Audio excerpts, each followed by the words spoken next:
We can each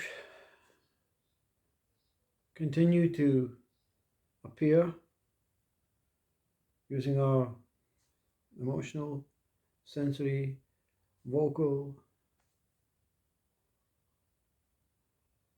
sound, communicative system, and we can continue to motivate, encourage, teach, share, offer the experiences that we all encounter.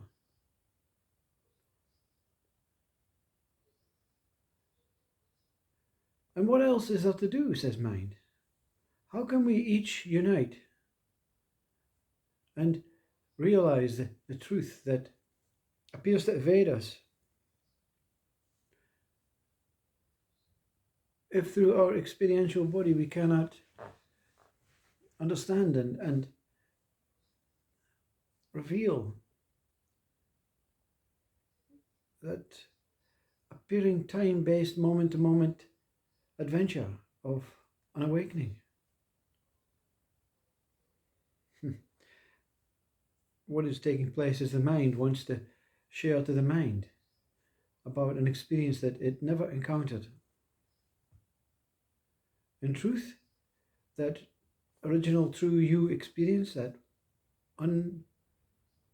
incredible, omnipotent, omnipresent you that exists, that is permanent, fixed, always, infinite, godly, pure, tranquil, unmoving.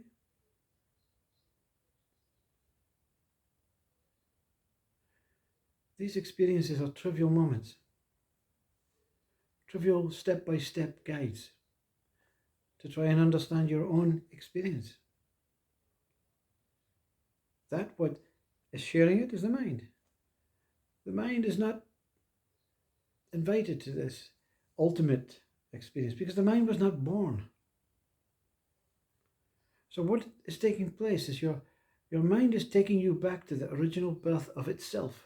The mind, not you, is taking itself back to the original place of where itself was born. It's an almighty experience of the mind. Can you imagine a world with no mind, no sharing, no states of anger, laughter, joy, bliss, pleasure, sex, experiential nature, universe, stars, body? Because the mind doesn't give birth to you, the original you. The mind gives birth to your body as an example of you, of what it sees of you. That's the bit you can't understand because you're always saying, I am the body. Therefore, when you hear the words birth, mind is giving birth to you, you think it was the moment you became that body. But the mind is not speaking about before its birth. It's always speaking about after its birth because it cannot understand what it was like for you before it appeared to use these communication tools and body to share experiences of itself as examples of you. Every experience is a minuscule example of you. It gives, unfortunately, meanings and definitions to the result of the experience of examples of you. It says it was a good experience or it's a bad experience, so therefore I don't like that bad experience as an example of me. I want to be perfect, I want to be pure, I want to be unique. But the mind looks with tinted glasses on because you're too powerful for the mind. You are too powerful for the mind to understand what you truly are. You are too powerful for consciousness to understand what you truly are. You are beyond consciousness. Appearing as consciousness with a mind.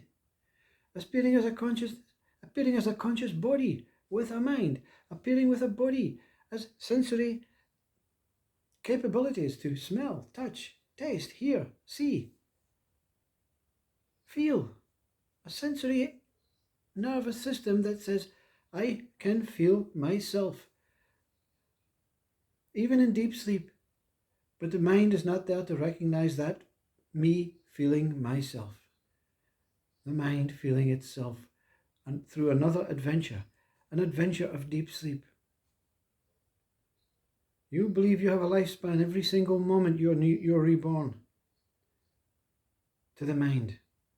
The mind is always restoring itself every moment. Oh, here he is. Oh, here he is again. Oh, here it is again. Oh, here it is again. The breath and the pulse are replicating that mind coming and going. Appearing as if it's finishing and ending. Oh, here it goes again. Finish. Oh, here it goes again. Start. Finish. Oh, here it goes again. Start. Finish. Whatever we do, we're here just to mimic examples of what we are and to share examples of what we are. But what we truly are cannot be shared or mimicked or even replicated or even actual attentive focus on what we are and then suddenly projected in one moment, here's what we are, still tarnished, still veiled. This is the mind playing games with itself. This is the mind wanting to say, look at me. Look at us. Look at the whole thing. In a simplistic way, if we stop looking at the house, the cloud, the universe, the car, the child, the experience, the action, if we stop looking at all these minuscule things and say, well, let's look at the whole thing, look at me. I feel as if I am alive. That's the exact words of God, consciousness, the universe. It's pulsating. I feel like I am alive every moment. It's not trying to make some sort of story out of it, some sort of meaning, some sort of, beginning and end product. No. It never says anything else other than I feel alive, even in death. Death is bypassed. Birth is bypassed. These are fluctuations. These are sensations of mind. These are stimulated responses from mind to what is taking place. Of, I feel like I am alive. I feels like it is alive. And even this is the mind mimicking what you are. You feel like you're alive, but you've no mind or body to say that. Because you are infinite space, pure, unbound, colossal, infinite, limitless beingness. You have no vessel, no tools, no communication methods to say, I am alive. I feel like I am alive. So you invent this body. You create this body. You create the mind. The mind is born for you.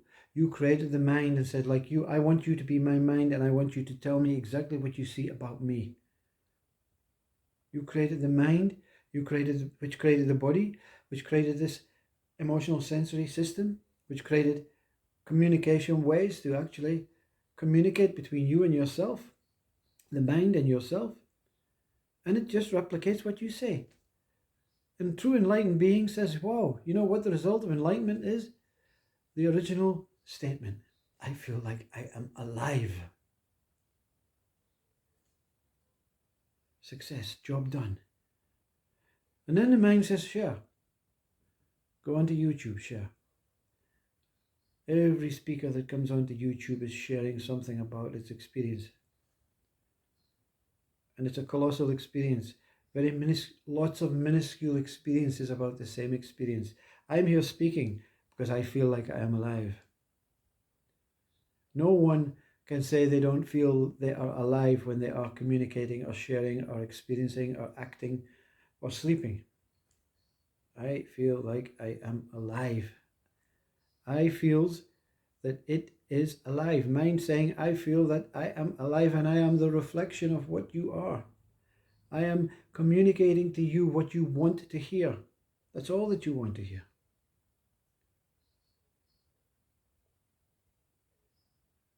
We continue. Mind continues to share. Mind continues to offer. Mind continues to speak, reveal imagery, music, wondrous ways of saying, look, this is life. That's all we do. This is life. That's all we do. Every day we speak, this is life. The words, this is life, don't come out, but we're saying, oh, look, yes, let's do this. That, yeah. Over there. Yeah. Let's watch TV. Let's watch life. Let's go to the park and play in the swings. Let's participate in life. Let's be life. Let's meditate. Let's go into deep sleep and experience the life of deep sleep, the life of birth, the life of death, the life of wakefulness, the life of eating, swimming, dancing. We give it names, we give it identities, but it's life experiencing life. Life itself is experiencing itself as life. That's what the mind says to you. That's what the mind is trying every day to shout at you. But you go, no, not now. Too busy. No, I am depressed. I have to go through depression. I have to go through suffering.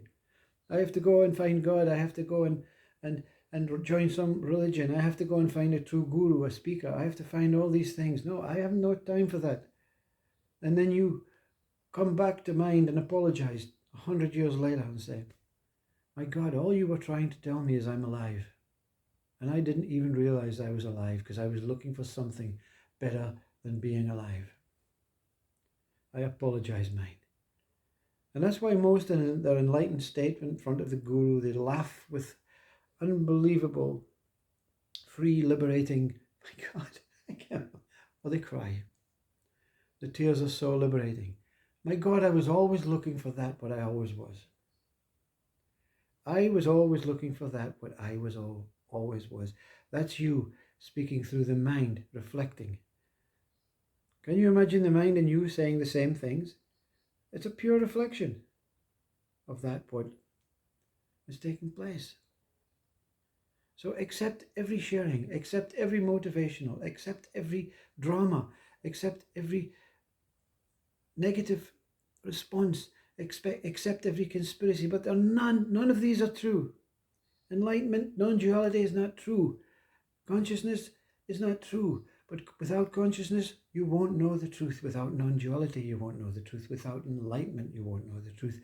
Without the dark night of the soul, you won't know the truth. Without being suffering, depressed, and looking and seeking and searching for something out there and in here, you won't know the truth. Because you already are the truth.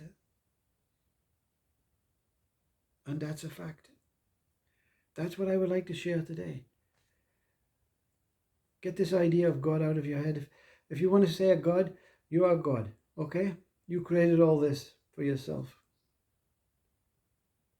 But you're not interested in what you created for yourself. You're interested in saying, I'm God. I wonder why I look, God, that big thing in the sky. You're always interested in you. You're always interested in you, and it's better to be interested in you as God than to say, this is what I created. This is what mind created, reflecting you as the God that you are. Namaste.